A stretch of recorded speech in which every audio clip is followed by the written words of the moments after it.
In March 2017, Andrew Conlin got into a friend's car. A few minutes later, they smashed into this tree. Yes. Yeah, well, the car would have been against here, right? Yes. If it wasn't for facial recognition technology, Andrew may well be in prison right now. I think we made it about 1.5 miles into a 3-mile trip. Andrew is in the front passenger seat. His friend is driving. And he was probably hitting 80, 90. I mean, I was saying, slow down, but it was falling on deaf ears. I don't think he responded at all. So I basically reached the conclusion that somebody was going to die that night. The car has hit a tree. The driver was thrown into bushes nearby. He's 7? He died from his injuries. I'm very fortunate to have walked away from that wreck.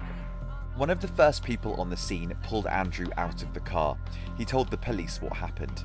Did anybody see what happened? Any of you guys see what happened? McGregor Winworth said the driver took off because he got ejected from one of the windows. Wait, that's not the driver? No, he was the passenger. Despite the man's testimony, the police suspect Andrew was in fact the driver. There was no way that that's the passenger. The passenger side of that vehicle is all smashed in. There's no way the passenger survived that. That's the driver. After telling the police what happened, the man left the scene without making a formal statement. Do we know where this person is that pulled him out? Because we really probably need them. That's what we're trying to find. Can you get what that would? After a lengthy investigation, the police concluded that Andrew had been the driver. He was charged with vehicular homicide, punishable with up to 15 years in prison. Andrew's only hope was for his legal team to track down the man who pulled him from the car. This unknown man could prove Andrew wasn't driving. Chris O'Brien was his defense lawyer.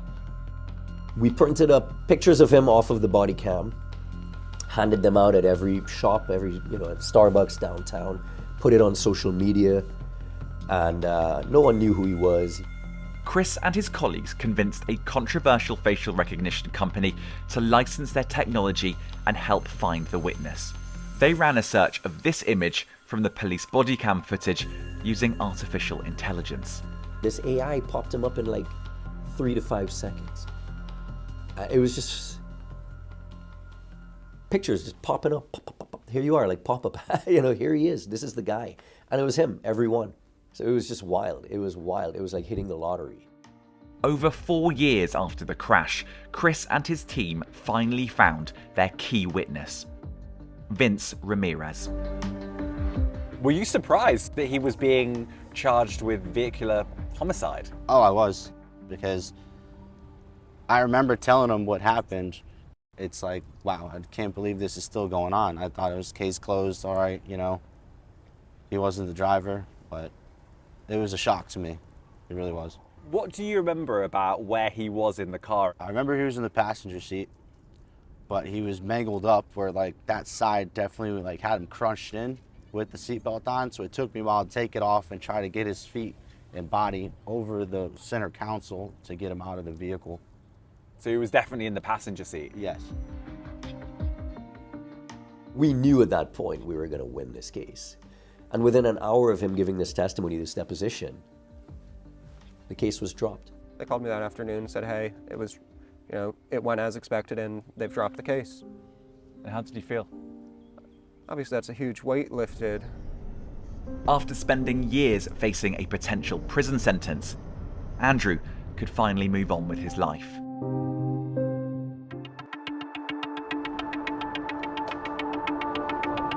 The facial recognition technology that Andrew's lawyers used is New York-based Clearview AI. The company has been fined over and over again for scraping billions of users' photos in countries including the UK, Greece, Italy, and France.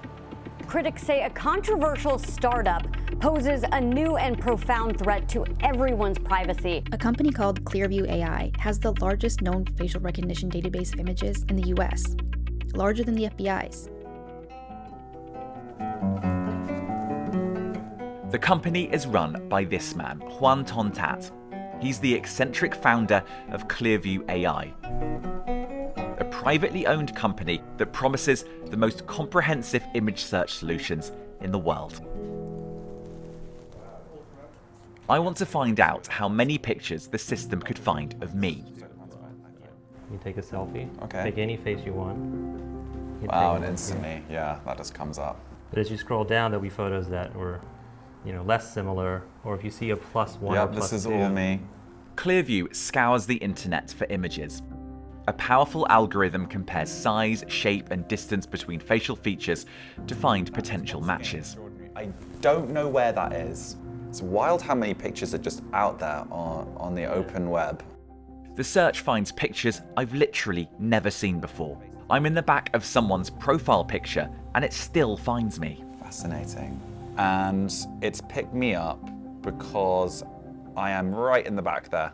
It doesn't need to be a picture that you uploaded or your friends uploaded. Yeah. It's just if you're in the back of a picture, you can still be found. It's a really surreal, accurate technology. How many images is this scraping? How many images are in the database? So in the database, there's about 30 billion images. Because I guess the debate is, some people say this is just Google for faces, and other people say this is going to change privacy as we know it. It's both. I mean, it really is Google for faces. That's exactly how it works. But I do think it is a big change in the fact that people can be identified with just a photo. And what we're trying to do is figure out what is the most compelling pro-social use case. And I think for law enforcement and government usage, it's a total game changer in the ability to keep us, all of us, safe together. Clearview says they've been used by hundreds of law enforcement agencies across the US, but there's no official record of which police forces use this tech. One police force we do know that uses it, though, is Miami PD. Oh, there we go. 4124. Got something? Yep. We're on a ride-along with Officer Jack Perez. What's been reported? It's a bailout. I don't know if it's a stolen vehicle or a robbery vehicle. I want to see how facial recognition could potentially help the cops fight crime. Someone has reported their car as being stolen. Dozens of armed police are circling the area, searching houses for the perpetrator. They believe he may be armed. So the police here think that there might be a person who's hiding in one of these houses, so they're being very careful. They're going to basically take this gate apart before they go in. We're jumping one over right now. Oh, they're jumping over right now?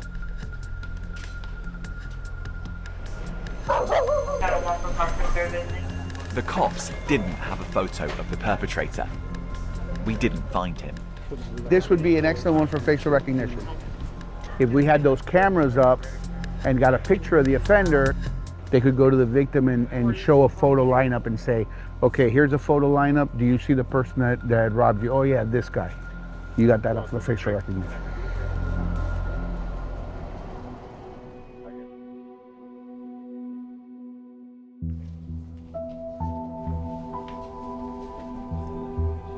Armando Aguilar is the head of investigations at Miami PD. The force pays Clearview for access to their database. We investigate crimes that are heinous in nature. We investigate crimes that, to where sometimes it's difficult to get support from eyewitnesses, support from the public, for many reasons, because of perhaps loyalty to the people carrying out the crimes, fear of retribution for cooperating with the police. Is there any crime that you can't use this for here? That we cannot use it for? No, as long as it's a violation of a criminal statute, our detectives and our analysts are allowed to use it. So sort of shoplifting right the way up to murder? Correct, yes. The BBC can reveal that Clearview has been used by American law enforcement nearly 1 million times. And there are many other systems in use. But what happens when it doesn't work?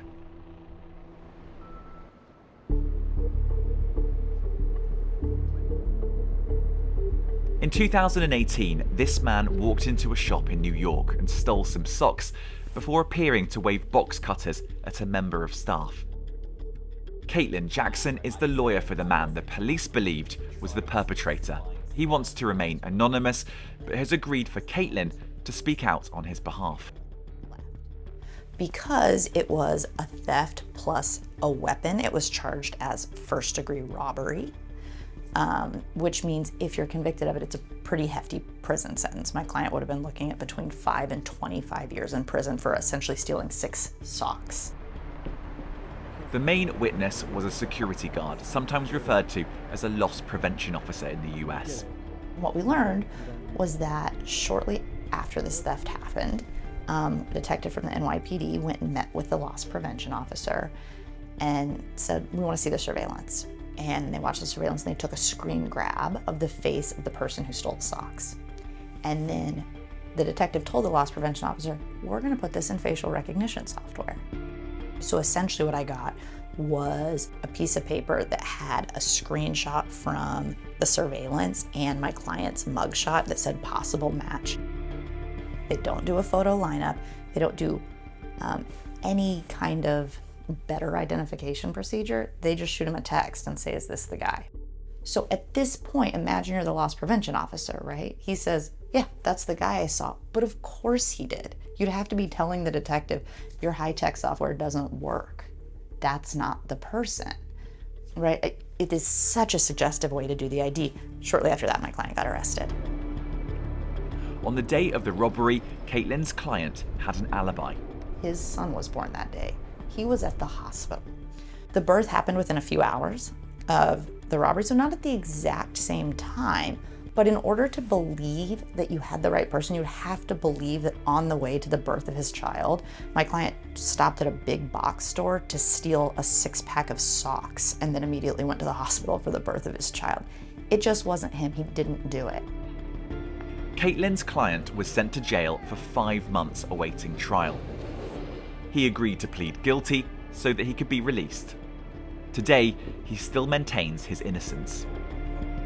The only way for him to get out and get home to his newborn baby was to take a plea, and that's exactly what he ultimately did.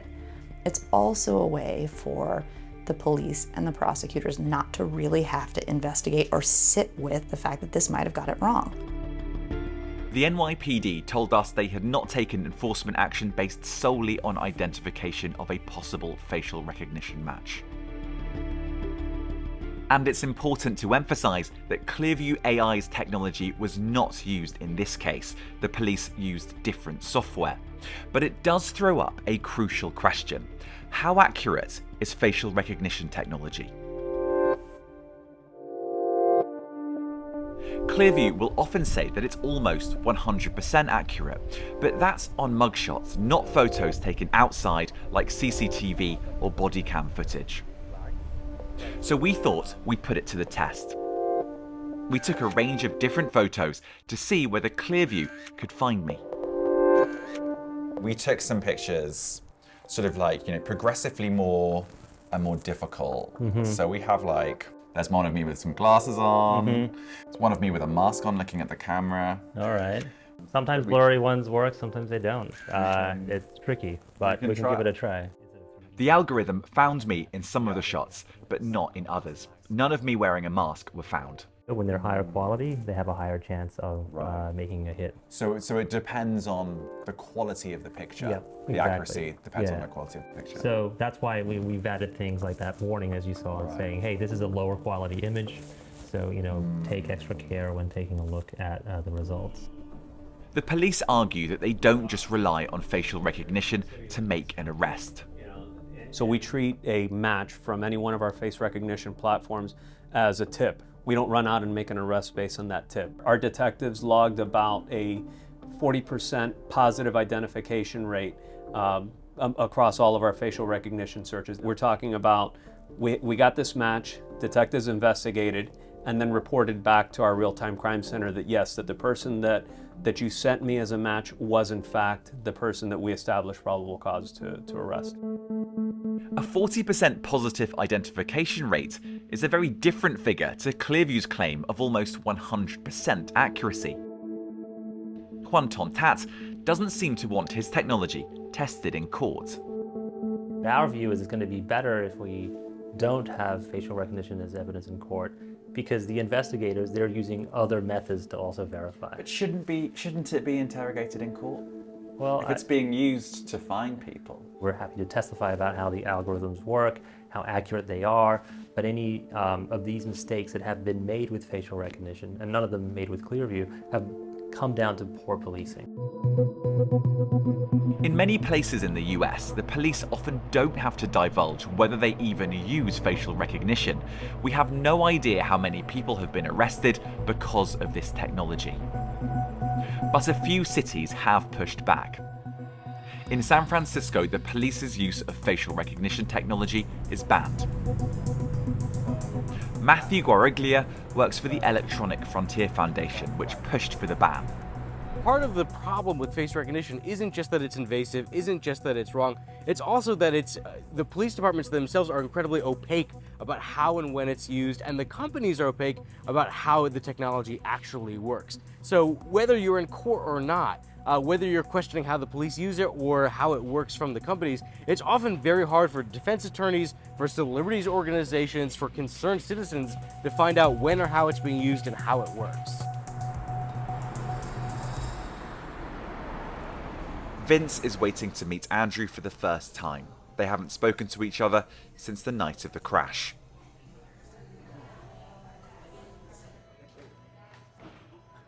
What's going on, man? Howdy. Long time no see. Yeah, you're a hard guy to find. Yeah, apparently. Yeah. So how's everything? Well, a lot better since we found you. Yeah, I know. I thought it was case closed after I told the cops what happened. I just didn't think it'd carry on for 5 years later.